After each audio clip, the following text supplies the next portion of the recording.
So welcome everyone to this series of A2OJ problem solving of B, Division 2B.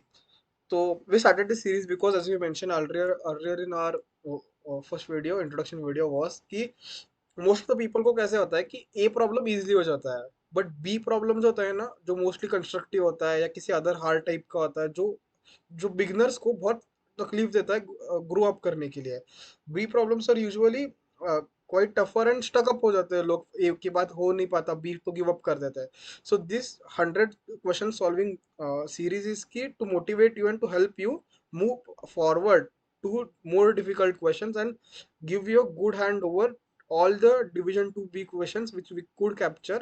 Actually this A2OJ platforms has a good range variety of different types of questions, so हमने इसमें से due to be चुना क्योंकि this will be really helpful and आपको एक B division 2 के जो contest होते हैं उसके बी की प्रॉब्लम सॉल्विंग जो डिफिकल्टी होती है ना उसके रेंज का पता चल जाएगा.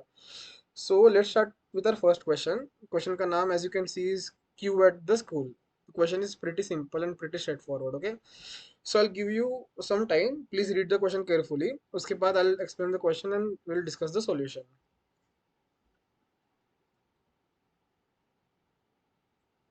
Pause the video and try to read the question. Okay. Now I'll start explaining the question. अभी तक क्वेश्चन अगर आपने नहीं पढ़ा तो एक बार पॉज कर देना, रीड कर दो क्वेश्चन को. जब तक खुद से नहीं पढ़ोगे तब तक अंडरस्टैंडिंग उतनी अच्छी नहीं होगी. Okay, so question is simple. I want read the question word by word. मैं शॉर्ट में एक्सप्लेन कर देता हूँ कि क्वेश्चन क्या है. क्वेश्चन क्या कह रहा है कि एन पीपल है कैंटीन में, उसमें से थोड़े बॉयज है थोड़े गर्ल्स है, और बॉयज जो है ना वो ऑकवर्ड फील कर रहे हैं गर्ल्स के सामने खड़े होने में क्योंकि वो नहीं होती कि प्रथा लेडीज फर्स्ट. तो बॉय को लग रहा है कि मैं क्यों आगे खड़े रहो, मैं तो लड़की थोड़ी हो तो लड़की को आगे खड़ा करना पड़ेगा. तो वो हिचकिचा रहा है कि मैं मुझे आगे नहीं खड़ा रहा है ना, लड़की को आगे खड़ा कहता हूँ. प्रॉब्लम क्या कह रहा है कि एक सेकेंड में हर लड़का क्या करेगा, अगर तेरे मेरे पीछे एक लड़की है तो उसके आगे भेज देगा. हर लड़का अगर उसके पीछे लड़की है तो उसे आगे भेज देगा एक सेकेंड में. वैसे हमारे पास टोटल टी सेकेंड्स है. तो हमें क्या करना है कि टी सेकेंड बाद जो क्यू है जहां लड़के और लड़की खड़े हैं उस कैंटीन में उसकी फाइनल अरेंजमेंट बतानी है कि एक सेकेंड बाद एक लड़की आगे चलेगी, उसके बाद अरेंजमेंट चेंज हो गए, उसके बाद अगर किसी लड़की के पीछे फिर भी लड़की है तो सेकंड सेकंड में वो भी स्वैप हो जाएगा. ऐसे करते करते टी सेकेंड्स बाद क्या होगा. ठीक है. वेन अब जब तुम एक प्रॉब्लम सॉल्व कर रहे हो ना तो सबसे इंपॉर्टेंट चीज होती है कंस्ट्रेंट्स. एंड अगर आपको बता दूं कि डिवीजन 2 का बी होता है ना वो इतना हार्ड नहीं होता, तो एक बार से कंस्ट्रेंट्स देख लो इस प्रॉब्लम के. आप यहाँ देख सकते हो तो कंस्ट्रेंट्स आर फ्रॉम 1 to 50. सो मतलब अगर आप टी के अंदर एन का लूप भी लगा दोगे तो भी दैट विल बी 50 इंटू 50, तो कितना हो जाएगा 2500. और एक सेकेंड में कितने ऑपरेशंस पॉसिबल होते हैं 10 पावर 6, तो ये तो आराम से हो जाएगा. Okay, so let's move on to the solution. हम पहले अज्यूम कर लो कि अरेंजमेंट ऐसी है बी जी. ठीक है. सो फर्स्ट सेकंड के बाद क्या होगा, ये लड़का पीछे चल जाएगा, ये लड़की आगे आ जाएगी, ये हो गया जी बी.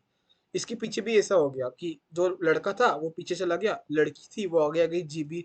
उसके बाद भी ऐसा ही हो गया, जो लड़का था पीछे चला गया, लड़की जी बी. ओके.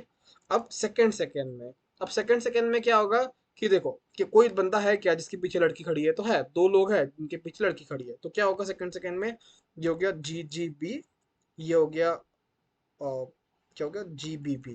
ठीक है, ये सेकंड सेकंड में हो गया.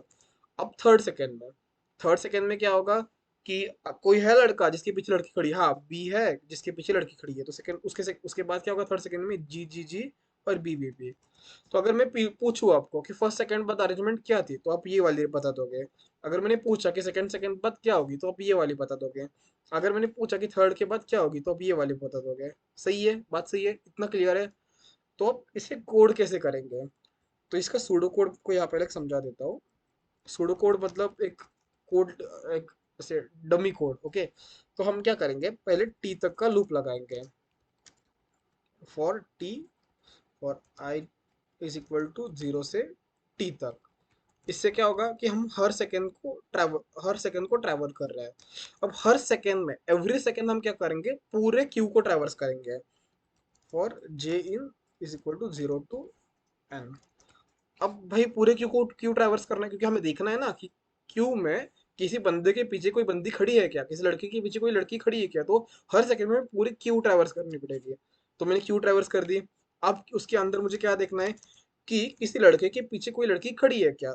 तो if B of J is a boy, मतलब capital B, okay, and B of J minus one equals equal G, इसका मतलब हाँ भाई लड़के के पीछे लड़की खड़ी है, तो क्या कर देना, swap b of j comma b of J minus one, बात खत्म। कोई इस कोड में डाउट है और प्रॉब्लम है? क्या आपको ये कोड सही लग रहा है? क्या कोई एरर हो सकता है इस कोड में? तो अब ध्यान से देखो, अगर मैं j माइनस वन एक्सेस कर रहा हूँ तो मैं जीरो से स्टार्ट नहीं कर सकता, क्योंकि j minus zero minus one होता है, और b of minus one exist नहीं करता, तो मुझे j को कहाँ से स्टार्ट करना पड़ेगा? मेरे को j को वन से स्टार्ट करना पड़ेगा। सो j will be from one two n and the remaining things will be exactly same. अगर आपको कोई डाउट है तो कमेंट सेक्शन में बोल देना, will definitely try to reach you out and reply कर देंगे। So let's move forward and code this question, okay. So हमें सबसे पहले क्या लेना है, टी, क्योंकि भाई टी टेस्ट केसेस है, टेस्ट केसेस तो नहीं है इसमें, सो जरूरत नहीं है। So what we will directly start, first line contains N and T. So पहले क्या लेंगे, एक लेंगे एन, एक लेंगे टी। एल मतलब मैंने लॉन्ग लॉन्ग को डिफाइन करके रखा है, ठीक है। फिर हम उन दोनों को इनपुट में ले लेंगे। What will be our next step, for int I is equal, पहले तो हमें स्ट्रिंग लेनी है ना एक इनपुट को, तो string s cin s. फिर क्या करना है, फॉर बाहर वाला लूप टी पे, हर सेकेंड पे, कि भाई हर सेकंड पे क्या होगा। अंदर वाला लूप लगेगा एन पे, for int I is equal to zero, I नहीं ले सकते ना, आई बाहर ले लिया, J is equal to zero, J less than N, plus plus J. पर मैंने बोला था ना जे को हमें वन से स्टार्ट करना पड़ेगा, तो हम क्या करेंगे, if S of J equals B and then S of J minus one equals G, हम क्या कर देंगे, swap S of J S of J minus one, खत्म। फिर हम क्या करेंगे, C out S and L. सही है, ट्राई करना है कोड करेक्ट है कि नहीं है। बी जी जी,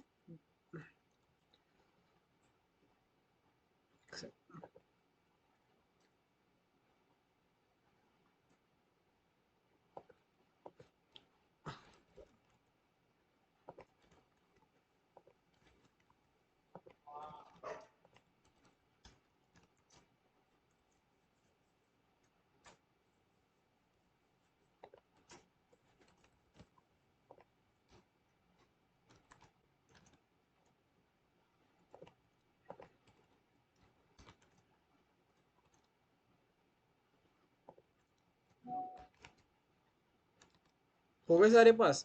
अब सैम्पल टेस्ट केस तो पास हो गए। प्रॉब्लम क्या थी, मैंने कोड में चेंज किया, अगर आपने देखा प्रॉब्लम क्या थी, मैं जे माइनस वन को गर्ल कंसिडर कर रहा था, पर नहीं, गर्ल तो पीछे खड़ी है ना, और स्ट्रिंग में पीछे तो जे प्लस वन होता है, तो जे प्लस वन को गर्ल करना पड़ेगा। और जैसे मैंने कहा था आई माइनस वन एक्सेस कर रहा था, इसलिए वन से चालू किया था। अगर जे प्लस वन एक्सेस कर रहा हो तो मुझे जीरो से चालू करना पड़ेगा, पर एंड कहाँ करना पड़ेगा, एन माइनस वन तक। और यहाँ मैंने जे प्लस प्लस किया, ये पहले नहीं किया था। जे प्लस प्लस क्यों किया, मैंने अगर एडजेसेंट एलिमेंट स्वैप कर दिया है, यहाँ बॉय था यहाँ गर्ल थी, तो मैंने क्या कर दिया, इसे गर्ल और बॉय कर दिया। अब इस बॉय को नेक्स्ट गर्ल के साथ तो स्वैप नहीं करना, एक बंदा एक सेकेंड में एक ही लड़की के साथ स्वैप कर सकता है, तो दो लड़की के साथ क्यों करेगा, तो मैंने स्किप कर दिया कि भाई हाँ इस बंदे का स्वैप हो चुका है, next let's move on to next बंदा। So this was the solution for first question. Now will start discussing the next question, okay.